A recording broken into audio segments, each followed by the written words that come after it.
Hello everyone, good afternoon. Myself Nikunj Makwana. Welcome, first of all, welcome all of you in Women Economic Forum 2016. Our today's topic is how to revive the brain to break addiction to alcohol, tobacco, cigarette, and any other. Actually, we can see that there are four speakers: Miss Mary White, then Esther Nagle, Pat Duckworth, and Darlis Mary Mays. So, these all women will be sharing her thoughts about our topics. Miss Mary White is our lead speaker. So, first of all, let's welcome Miss Mary White. Please, ma'am, come here. Thank you. Is it on?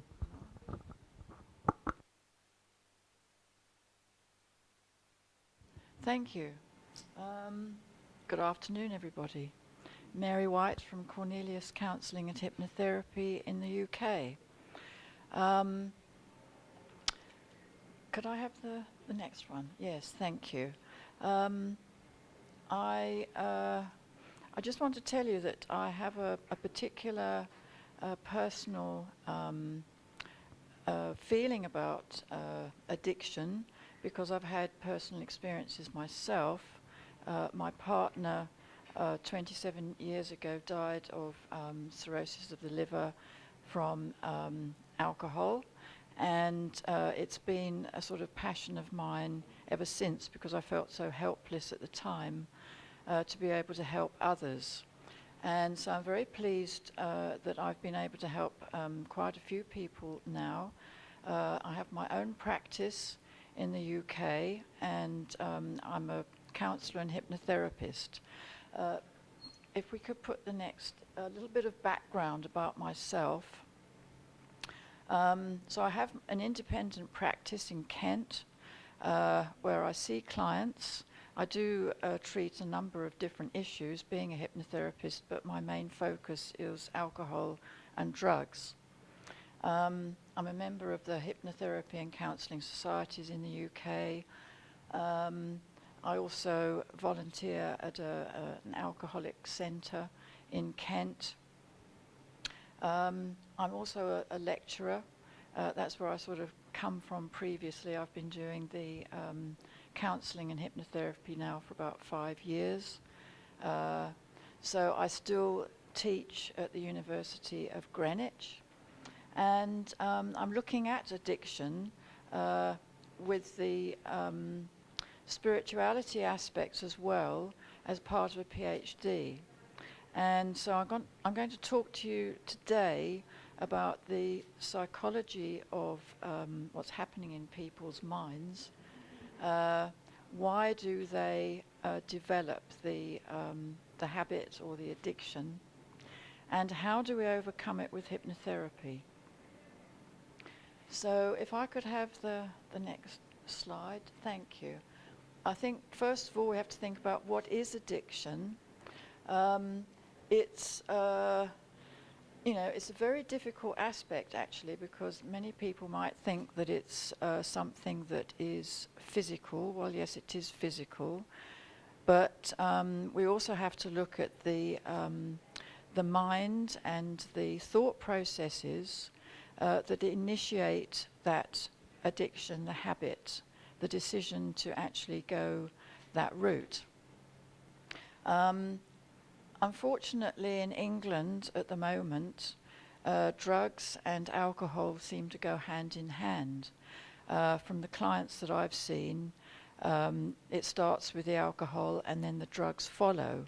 And instances of people going clubbing, the youth binge drinking, drugs just seem to be an automatic addition to the alcohol intake.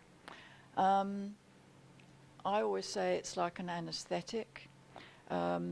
Taking drugs and drinking too much is about anesthetizing the brain for any other issues that people can't deal with. So it's taking them away from the real world, the reality of the problems that they have. Side effects, of course, can be quite bad. Cirrhosis of the liver, it killed my partner. because it is like a slow death. And so that is why it's such an important issue that we need to address. Addiction can be like an allergy. An allergy is continuing to intake something that is actually going to kill you in the end. And alcohol and drugs are no exception. Although we might look at having allergies as a softer subject, that we might be allergic to peanuts, for example. But just think about the allergic reaction that people have. So if I could have, thank you. I'm looking at it today from the psychological point of view. I just want to go through the process of the way people think, the way life starts out, the feelings that a person has, and the resultant behavior. So, starting with external stimuli, the two key ones really are the learning and experience. As a child, as a baby coming into the world, we learn from our parents. And therefore, whatever we learn in our homes is really the only reality that we have. As we get older, we learn from experience. Now, the experience may be that maybe a person in the family is an addict. So we learn that maybe that is normal. So I'm just looking at it from that point of view so that there's an understanding that it's not necessarily a physical problem. It can be a mental problem, a feeling, a learning. So we learn when we're children and develop beliefs and attitudes. And we know nothing else until we go out into the world and we can maybe change those beliefs and attitudes, but it's very difficult. And the beliefs and attitudes that we have form our behavior. So there will be issues that will also impact on that, the societal norms in which we're brought up, whether it's our own country or a different country, because we've got huge diversity throughout the world now. Mimicry I've put in there because it's about copying. So if we have been brought up in an environment where addiction, alcohol consumption, drug consumption is normal, we're likely to want to copy that and go with it. It's what we know. And also personality, different types of personalities will react to the environment in a different way. So we have to take all these things into consideration. Sorry, you probably couldn't hear me if I didn't have it far enough towards my mouth.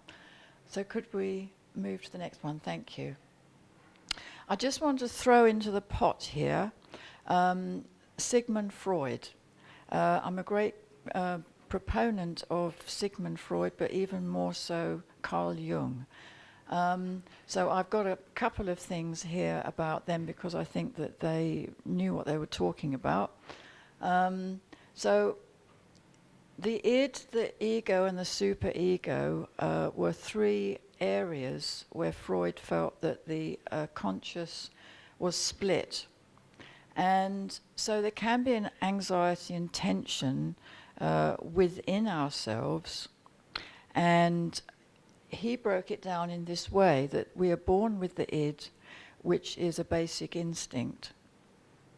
As we grow older, we gain experiences.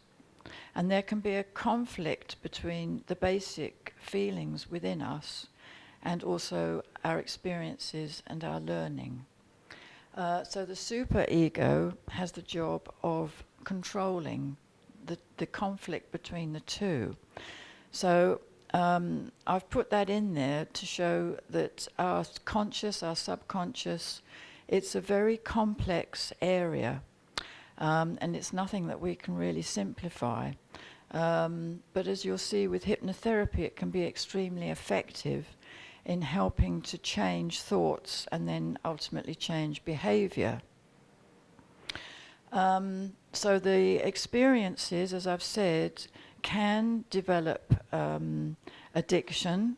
It's not only going to be what we experience as children, it can be what we experience when we're older. For example, my partner only started drinking when he went to university.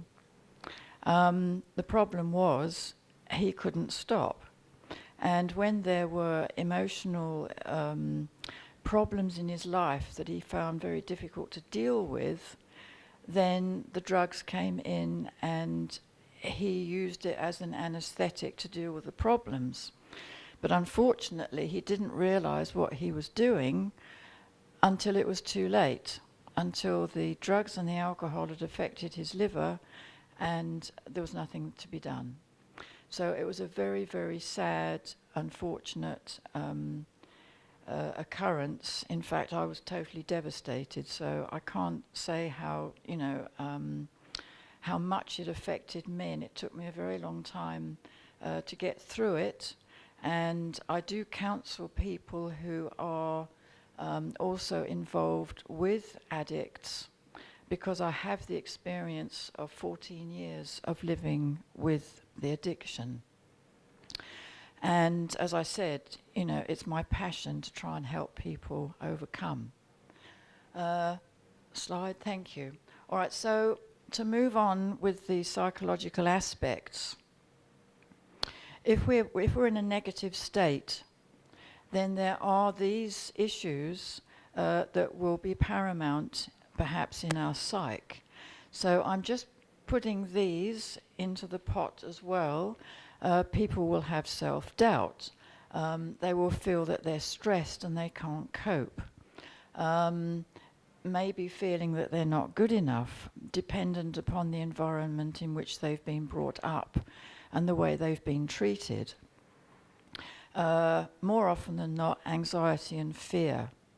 So the thought patterns are those that will go towards our behavior. Next one, thank you. So our self-image, or the feelings, the affect is the feelings that we have, can be this type of feeling. Now, most of these I've put up here come from my clients and the things that they've said to me. For example, I feel worthless, depressed. There's self-loathing. They hate themselves because they are continuing something that they realize they shouldn't be doing, but they don't know how to stop it because they're addicted to it.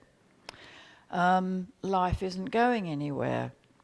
I did have a gentleman come to see me who had managed to stop drinking 1 bottle of whiskey a day. He'd managed to do that himself.